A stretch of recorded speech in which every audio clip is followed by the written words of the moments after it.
guys, hope you're all doing well in isolation and things are going alright with you. I've had a couple of days where I felt a bit down. Like I was supposed to go wedding dress shopping with my family the other day and my friends, and it came off my calendar. I was like, oh no, but then you cheer yourself up eating some mini eggs, and silly stuff like that. So hopefully you're all okay. We've had a problem where this naughty cat keeps sneaking into our house. We have one of those microchips on a cat flap, so we don't know how he's getting in, but I think he sneaks in through windows and he just comes in the house and growls and then runs off. I don't know what his game is, but that's what he's doing. So enough of me rambling on. In this lesson we're looking at non-participant observation. So essentially I'm going to go through the first thing that the PowerPoint asks you to do is write a definition in your own words of what non-participant observation is. Now there's 3 factors that make something non-participant. The first thing is in the name, you don't participate. So whilst you're observing the behaviour, you're simply sitting back, watching it. You can ask questions, but you're not getting involved in any of the activities. So if I give you an example of non-participant observation that you would have been involved in. When someone comes and observes our lessons, you'll sit at the back. They won't get involved in the activities themselves, they won't do any of the lesson themselves, they're just sitting back observing, and that is non-participant observation. So one factor, you don't get involved. Second factor, you're observing people in their natural environment. So rather than like an interview or an experiment where you're taking people away from their natural environment, you're watching the activity where it normally go on. So when you watch a lesson observation, you're watching it in a classroom where it would normally happen. So you're observing behaviour, you're not getting involved, and you are you're observing behaviour, you're not getting involved, and the people know you're watching. You're not deceiving them, you're not looking through a CCTV camera or hidden mirror or something so they know you're there. Okay, you will see on the first slide, I've asked you to watch a YouTube clip. Literally just watch the first 4 minutes, and that's all you need to watch. If you are interested, go ahead and watch more, but I'll warn you, there's lots of graphic talk about sex and images of drug use. It's a really good documentary, but I have had to sift through quite a lot to find 4 minutes where you don't hear anything too horrific. If the documentary is essentially, it's a non-participant observation. It was filmed by BBC Three. BBC is funded by the government, so we can use this as our example. And essentially, it's looking at the impact of the legalisation of street prostitution, a legalised red light district in Leeds. So if you watch just the first 4 minutes of that, write a short description of what goes on as you watch it. And then we are going to be referring back to this for the next couple of minutes in our lesson. So far you should have written a definition, watch that documentary, describe what goes on. Okay, now when I marked your essays, practical issues tended to be your guys' strengths, which is really good. It shows you've got a kind of nice level of lateral thinking, and you're able to think about things as if you were a researcher. So I've done something a little bit more independent for that task. What I've done is, you can see on the next slide, there's 4 specific examples of practical problems, because non-participant observation is a hard research method to do. 4 practical problems that there are. Now, for the first, I'm going to go through the first row with you, and then I'm going to get you to do the other 3 independently.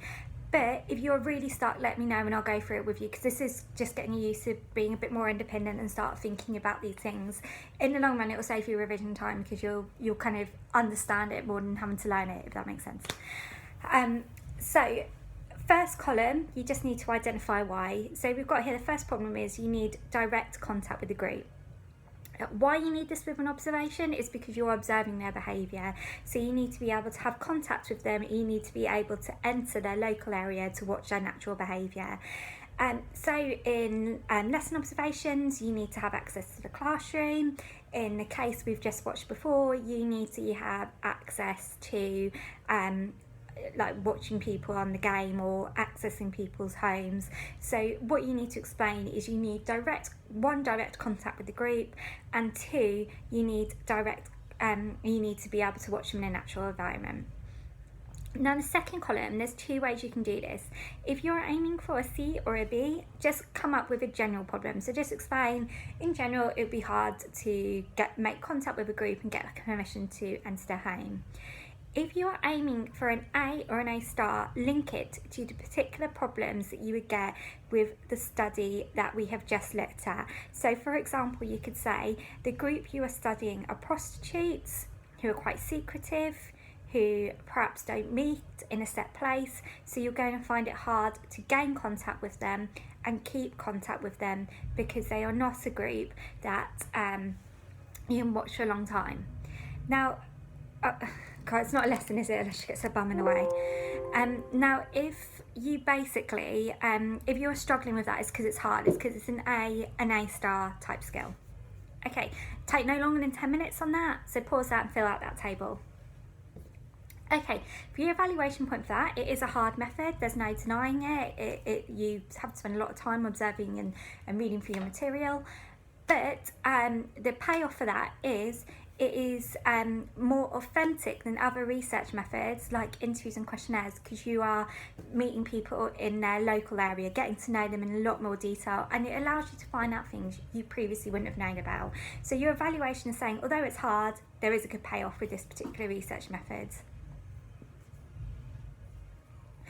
Okay, now with ethical advantages, it seemed that you guys understood the advantages and the disadvantages, but some of you were not going into enough detail. So I've designed this task to get you thinking about the level of detail you need for a paragraph on ethical advantages. And so remember, with ethical advantages, you're looking for any potential harm or any ways that you are protecting your research group and yourself as the researcher.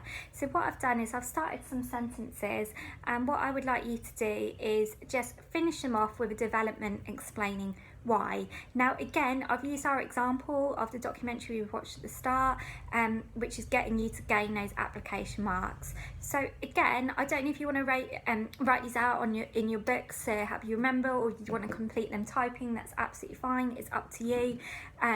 But again, spend no longer than 10 minutes on this task.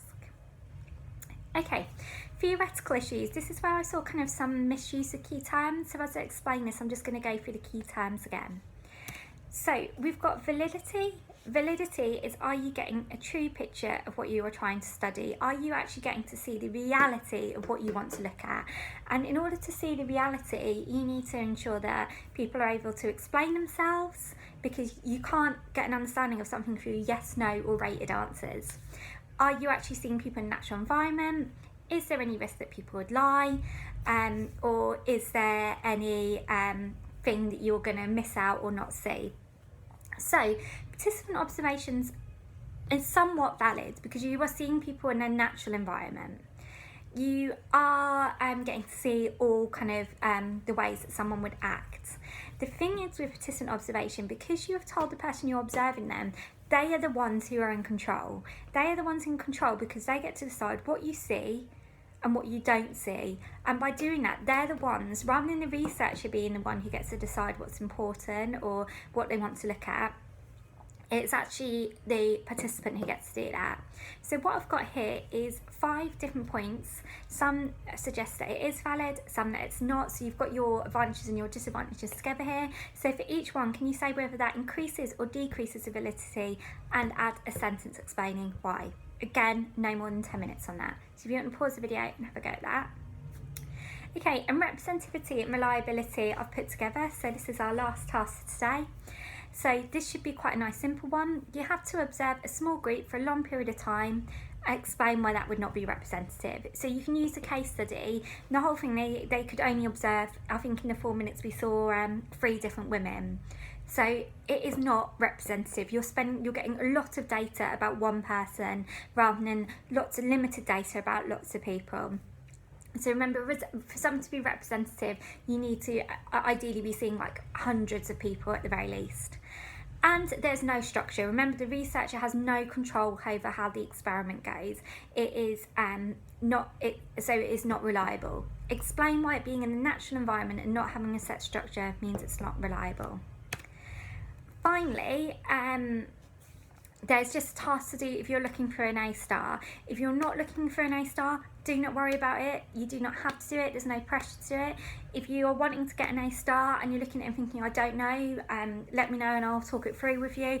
It is incredibly hard because it is an A star question. So don't be afraid. If you want to have a go but you're struggling, please feel free to ask me for help. Really missing you guys. Thank you for all the I've had a few documentary recommendations and things like that. If any of you do watch a documentary that I recommended yesterday, please let me know because I'll be interested to know your thoughts. Hopefully get to speak to you all soon. Bye.